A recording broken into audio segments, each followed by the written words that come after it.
ಸರಿ, ಹಸಿವು ಶಮನವಾಗಿದೆ. ಇನ್ನು ಬೇಕಾದುದು ಜ್ಞಾನದ ಹಸಿವು. ನೀನ್ ಯಾರು, ನಾನು ಯಾರು, ನನ್ನ ಹುಟ್ಟಿಗೆ ಕಾರಣರಾರು? ಹೇಳು. ನಾನು ನಿನ್ನ ಅಪ್ಪ. ಏನು? ನಿನ್ನ ಸೃಷ್ಟಿಗೆ ಕಾರಣನಾದವನು ನಾನಾಗಿದ್ದೇನೆ. ನೀನು ಯಾರು? ನಾನು ನಿನ್ನ ಅಪ್ಪ. ನಾನು ನಿನ್ನ ಅಪ್ಪ?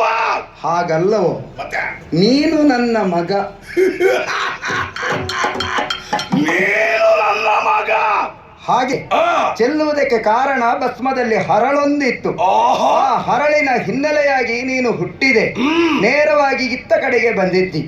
ಈಗ ನಿನ್ನ ಹಸಿವೆಯನ್ನು ನೀಗಿಸಿದ್ದೇನೆ, ನಿನಗೆ ಜ್ಞಾನವನ್ನು ಕರುಣಿಸಿದ್ದೇನೆ. ಒಮ್ಮೆ ಸುತ್ತ ನೋಡಂತೆ.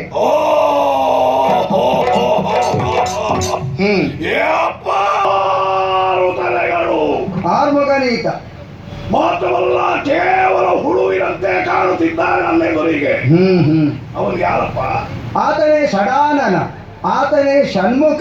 ಕೃತಿಕಾದೇವಿಯರು ಸಾಗಿದ ಕಾರಣದಿಂದಾಗಿ ಆತ ಕಾರ್ತಿಕೇಯ ಹೆಸರನ್ನಿಟ್ಟಿದ್ದೀಯ. ಅನಿವಾರ್ಯವಾಗಿ ಅನ್ವರ್ಥ ನಾಮವನ್ನು ಇರಿಸಿದವನಿದ್ದ. ಹೆಸರೇನಪ್ಪ? ಓಹೋ, ನೀನು ಹುಟ್ಟಿದ್ದು ಹೇಗೆ? ಕಲ್ಲಿನಲ್ಲಿ ಭಸ್ಮದ ಹರಳಿನಿಂದ ಹುಟ್ಟಿದ ಕಾರಣದಿಂದಾಗಿ ನಿನಗೆ